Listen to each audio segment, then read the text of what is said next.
देखिए बिनेश बाजवा साहब ने क्लियरली एक पब्लिक एड्रेस जो कि जीएचक्यू में शोधा की फैमिलीज का हुआ था वहां पे इस बात को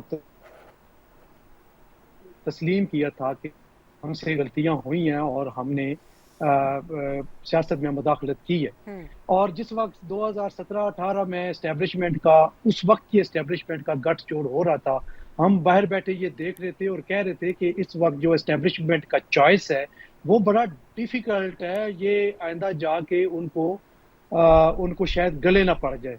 और यही हुआ, अभी पूरे 5 साल नहीं हुए और पहले ही एस्टेब्लिशमेंट ने उससे जान छुड़ाने की कोशिश की और vote for no confidence assembly में आया और वो चले गए और अभी तक जो है वो कन्फ्रंटेशन कायम है।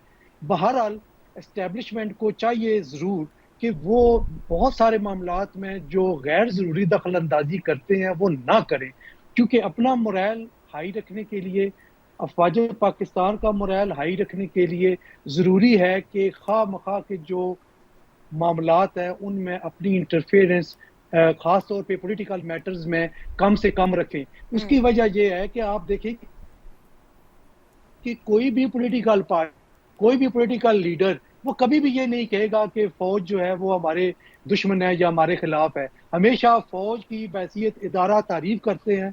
अलबत्ता जब तनकीद की बारी आती है तो वो शख्सियात को लेके तनकीद करते हैं। यकीनन वो शख्सियात जिनको वो तनकीद का निशाना बनाते हैं उनके लिए किसी वक्त के लिए मुश्किलात पैदा की हुँ, गई होगी। हुँ। जिस तरह के बार बार आप देखें बाजवा साहब का नाम अभी भी गूंज रहा है, मुख्तलिफ औकात में बातें होती हैं तो बाजवा साहब ने ये किया, बाजवा रजीम ये है।